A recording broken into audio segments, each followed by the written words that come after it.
안녕하세요 여러분, 조지아 부동산 전문가 김수영입니다. 오늘도 영상을 통해서 여러분들의 그 미국 생활 지수를 올려드리려고 또 시간을 준비했습니다. 오늘의 토픽은 뭐냐면요, 여러분들 한국이나 미국이나 새집 사시는 거 참 좋아하실 거예요. 새집을 산다는 거는 인생에서 한두 번 살까 말까 한 그런 빅 이벤트라고 할 수 있잖아요. 한국의 새집은 물론 더 많이 비싸겠지만, 조지아에는 아직도 새집을 짓는 데들도 많고, 타주에서 오신 분들, 이제 특히 대도시들에서 사시는 분들은 새집 사시기가 워낙 힘드니까 조지아에서 새집 사시는 걸 굉장히 열광하고 기뻐하시고 기대를 하시는데, 자, 새집은 그야말로 하얀 눈밭에 내 발자국을 먼저 탁 찍는 것처럼 설레고 기분 좋은 일일 것 같은데, 새집을 사시게 되면 생각하지도 않은 그런 골치 아픈 일들이 또 따라와요. 그래서 그런 것들이 뭐가 있을지 이제 제가 생각을 해봤는데, 여러분들이 가장 좀 오해를 하시는 부분이 이거일 것 같아요. 새집이니까 인스펙션 안 해도 괜찮지 않을까? 인스펙션 그거 뭐 한 400~500불 돈 들고, 물론 큰 집들은 더 비싸요, 인스펙션 그 비용도. 근데 인스펙션 비용도 비용이지만 사람들이 이제 새집이니까 고장난 것도 다 워런티도 커버가 될 거고, 그러니까 안 해도 되겠다라고 생각을 하시는데, 자, 제가 생각하기에 그 인스펙션을 꼭 하셔야 되는 이유는 코드 바이올레이션이라는 거. 코드 바이올레이션. 바이올레이션이라고 하면은 굉장히 뭔가 무섭고 법을 어기고 뭔가 어긋나고 이렇게 좀 무서운 것 같지만, 자, 모든 그 집들이 조지아도 그렇고 타주도 그렇고 마찬가지일 거예요. 주나 시나 모든 도시 그 코드대로 집을 지어야 되는데, 코드 바이올레이션이라는 거를 많은 분들이 모르세요. 그러니까 인스펙터들, 전문 인스펙터들 아니면은 지금 현재 2022년 어떤 코드로 집을 지어야 되는지, 코드가 또 매해 바뀌거든요. 그래서 그 코드대로 지어 있는지를 그 인스펙터가 인스펙션을 하고 잡아내면은 그거를 공식 그 인스펙션 리포트에다가 다 써서 사진도 이렇게 첨부를 하고 이래갖고 고쳐달라고 하면 빌더들이 그래도 다 고쳐준단 말이에요. 근데 물론 전제는 있어요. 원래 코드 바이올레이션이라고 아무리 인스펙터가 얘기를 해도 빌더 쪽에서 이제 카운티에서도 이미 인스펙션을 했는데 거기서도 아무 문제가 없어서 CO라는 게 나왔는데 니네가 무슨 상관이, 이렇게 얘기할 수도 있어요. 하지만 자, 제가 하나 예를 들어 볼게요. 어떤 게 코드 바이올레이션인데 우리가 그거를 이렇게 지나치고 갔다가 어떻게 불상사를 당할 수 있는지 제가 한번 예를 보여 드릴게요. 자, 여러분, 이게 지금 그 프론트 포치에 있는, 앞쪽에 있는 그 가드레일인데요. 이런 가드레일도 이번에 원래 여기에는 설치를 해주는 게 정상인데 뒤쪽에는 미싱이 됐었어요. 근데 이제 그거를 인스펙터가 잡아주지 않았으면, 이거 그냥 뭐 이렇게 높지 않으니까 여기가 이제 3핏 이상은 무조건 가드레일을 해주게끔 돼 있는데, 이렇게 높지 않은 것 같으니까 지나가겠더라고요. 그래서 뒤쪽에 가드레일이 없는 줄을 몰랐어요. 근데 인스펙터가 그걸 잡아내더라고요. 그래서 이거를 코드 바이올레이션이다. 이게 사람이 떨어지면은 어른들 입장에서 이렇게 조금 뭐 이런 데서 떨어져도 다치지 않으니까 뭐 괜찮을 거라고 생각을 하고, 기능적으로 문제가 없다 생각하고 간과를 해서 넘어갈 수도 있는 문제였거든요. 근데 이런 것들 여러분들 이거를 그냥 기능적으로 문제가 없다고 그냥 살다가 보면은 나중에 파실 날이 오잖아요. 파실 때 바이어 쪽에서 고용한 인스펙터가 이거 코드 바이올레이션이다, 이거 왜 이거 가드레일을 안 해줬냐, 3핏 이상인데, 그렇게 되면은 그때 가서 사람을 하여를 해서 이런 가드레일 나무를 하고, 어떤 종류 나무를 써도 되는지 HO에도 허락을 받고 또 공사비 나가고, 이런 것들이 굉장히 큰 골칫거리가 될 수가 있거든요. 그러니까 사소하게 겉으로 우리가 보기에 사람 사는데 문제 없을 것 같아서 넘어갔지만, 그 전문 인스펙터들은 그런 것들을 잡아낼 수가 있어요.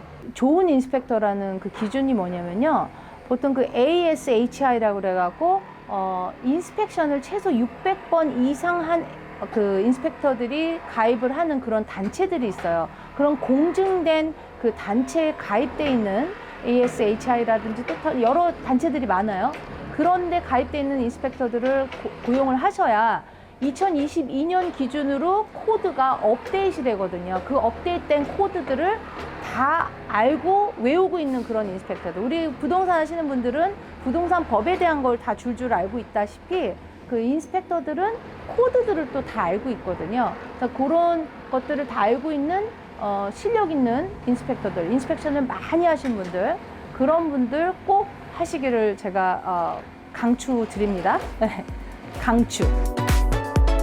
그리고 여러분, 그래서 여러분들 그 코드 바이올레이션을 잡아내기 위해서라도 인스펙션은 꼭 하시기를 바래요. 그래서 그 조금 돈 아끼시려고 하다가 나중에 저런 그 가드레일 같은 거를 빌더가 안 해준다고 하잖아요. 모르고 지나갔다가 내 돈으로 하려고 하면은 그 컨스트럭션 하시는 분들 고용해야 되고 어떤 식으로 해야 되고 그것도 또 HOA에서 그 앞에 쪽이라든지 그런 가드레일이 없다면 그거를 또 허락을 받아야 되는 경우도 있고 굉장히 복잡해지거든요. 그래서 그 코드 바이올레이션을 찾기 위해서라도 인스펙션을 꼭 하셔야 된다는 거 기억해 주시고요. 그리고 또 많은 분들이 잘못 알고 있는 생각들이 뭐냐면은 새 집이니까 워런티가 다 커버가 되겠지 그렇게 생각을 하시는데 여러분들 그 미국 생활 하시면서 우리 한인분들이 가장 아주 분통이 터지고 이렇게 화병 나는 것들이 워런티가 분명히 있기는 있어요. 그런데 우리가 이 시간이라는 게 보통 하루에 8시간 정도 일을 하잖아요. 8시간 정도 일을 하는데 이 워런티 회사가 됐든 이 미국 회사들은 보면은 내일 갈게. 내일 몇 시부터 몇 시까지 가냐면 아침 8시부터 오후 5시 사이에 갈게.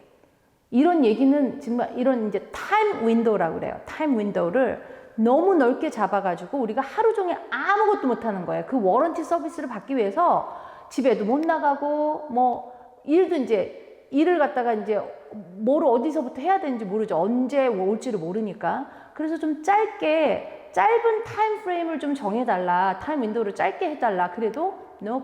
8 to 5, anytime between 8 to 5 이렇게 얘기를 하면 그냥 있어야 된단 말이에요. 그래서 워런티 한번 받으시려면 그 갈 길이 너무 험하고 험난해가지고 정말 성질버리거든요.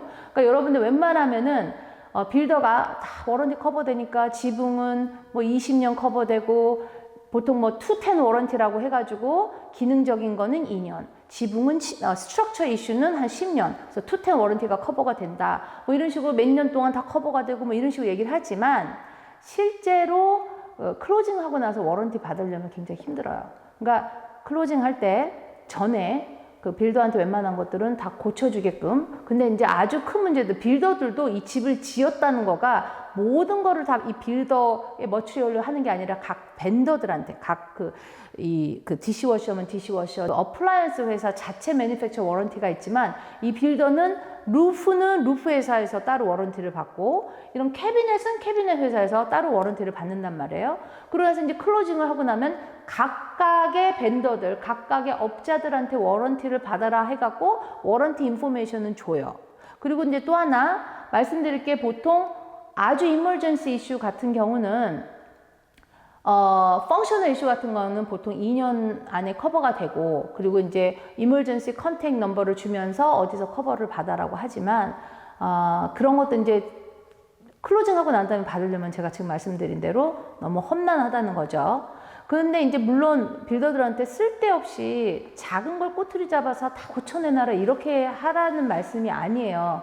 이게 너무 힘들게 하면은 빌더들도 사람이고 이게 다 사람들이 하는 일이기 때문에 어떤 사람들한테도 너무 괘씸하게 보인다거나 힘들게 하게 되면은 쉽게 해줄 것도 안 해주고 시간을 끈다거나 골탕을 먹일 수가 있기 때문에 자세는 빌더들한테 정말 그렇게 좀 해줄래? 해주면 참 고맙겠어. 이렇게 해야지 이거 안 해주면 절대 클로징 안 해. 뭐 이렇게 따지고 안 해줄 거야. 뭐 사인 안 해줄 거야. 이런 식으로 하실 게 아니라 이렇게 해주면 좋겠다. 우리가 이제 시간이 금이고 이런데 워런티 받기도 힘들고 그러니까 아까 인스펙터가 발견한 것들 그런 것들 해주면 좋겠다. 이렇게 살살살살 해야 돼요. 그렇게 웬만하면 그걸 받으시고 자 빌더들이 이제 인스펙터가 발견한 내용들하고 빌더들이 보통 우리한테 워크드루라는 시간을 줘요. 워크드루. 퍼스트 워크드루, 파이널 워크드루. 두 번의 워크드루를 보통 대부분의 빌더들이 해주는데 퍼스트 워크드루는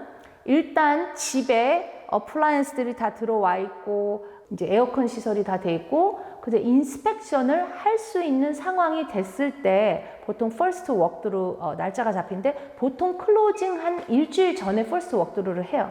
그러면 여러분들이 하셔야 될 거는 에이전트 분들하고 인스펙션을 스케줄을 하셔서 퍼스트 워크드루 하루 전이나 아니면 퍼스트 워크드루 하는 날에도 괜찮아요. 그때 인스펙션을 하셔서 퍼스트 워크드루를 빌더랑 뭐가 문제가 있는지 집을 다 이렇게 돌아다니면서 문제 있는 걸 잡아내고 인스펙터는 인스펙터대로 집에 기능적인 문제가 뭐가 있는지를 인스펙션을 한 거 인스펙션 리포트를 주고 그 내용을 파이널 워크드루 할 때까지 빌더가 고쳐놔야 되는 거거든요. 그래서 파이널 워크드루는 보통 클로징하는 날짜나 아니면 클로징하기 전날 보통 파이널 워크드루를 해요.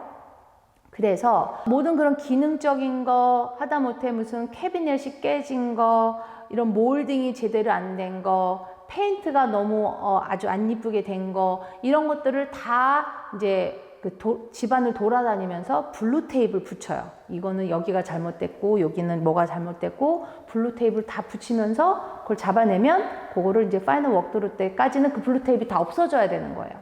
그런데도 뭐가 준비가 안 돼 있고 뭐가 레디가 안 돼 있다.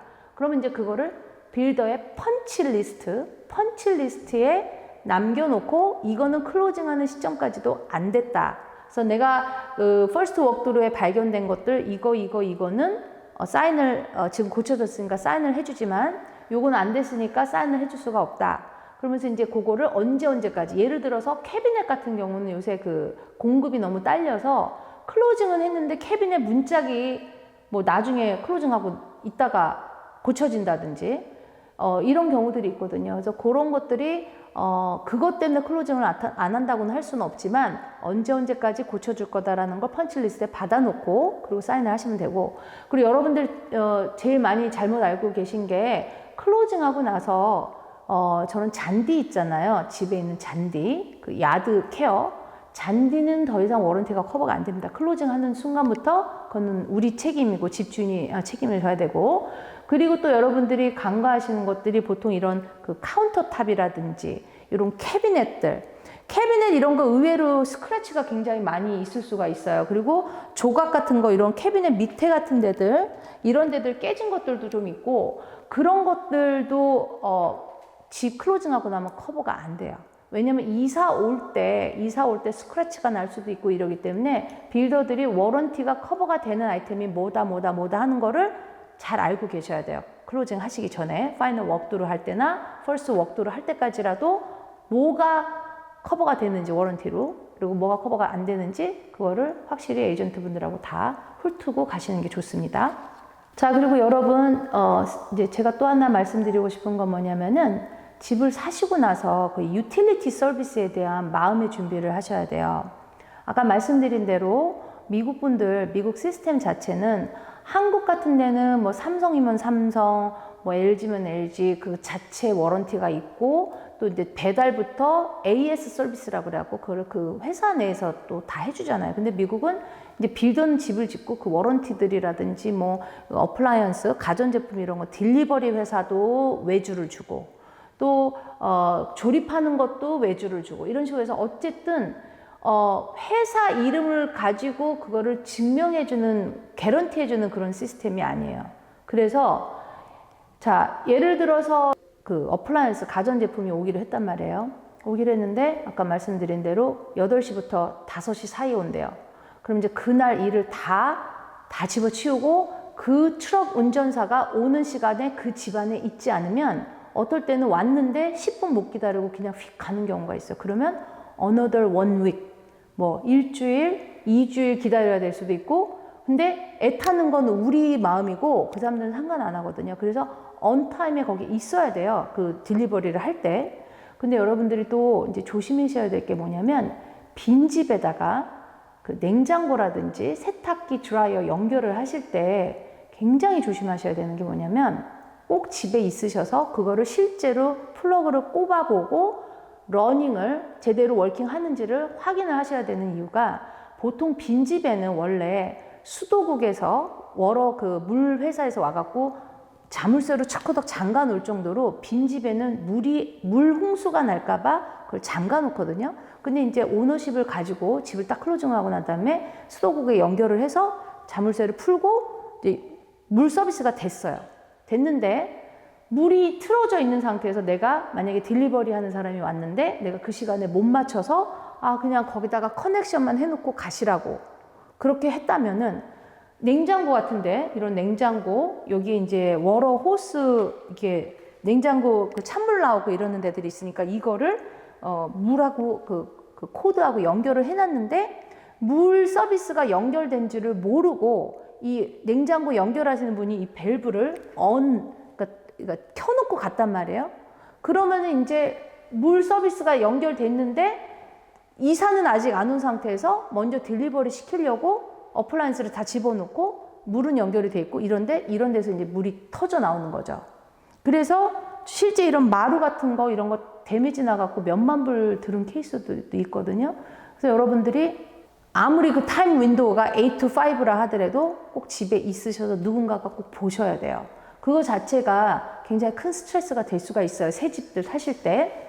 근데 여러분들이 생각하실 때 새 집을 사시는 거에 장점이 많잖아요. 지금 여태까지 제가 새 집을 살 때 조심해야 되는 거, 골치 아픈 거 이런 거만 얘기하니까 저 골치 아파서 새 집 안 사고 그냥 한 3, 4년 된 집 살고 싶다 이런 생각 하시겠지만 요새같이 집도 별로 없었고 그런 시절에 집 사기도 힘들고 더군다나 새 집 사기도 힘든 그런 데서 별로 그런 거는 이제 좋은 옵션이 아니죠. 3, 4년 된 집보다도 새 집이 좋은 이유는 나중에 몇 년 후에 집을 팔 때 이 집 가치를 더 받을 수 있는 거.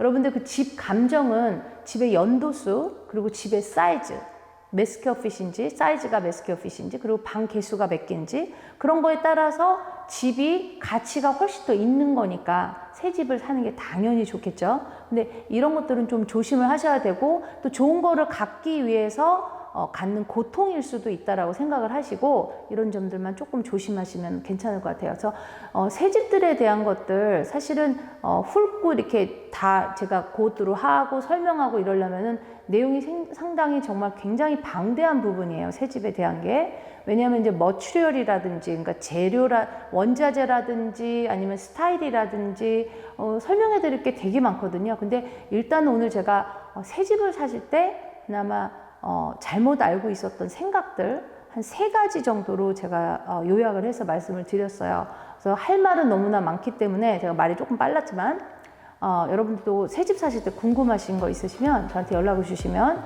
제가 케이스 바이 케이스 상담을 좀 해드릴게요.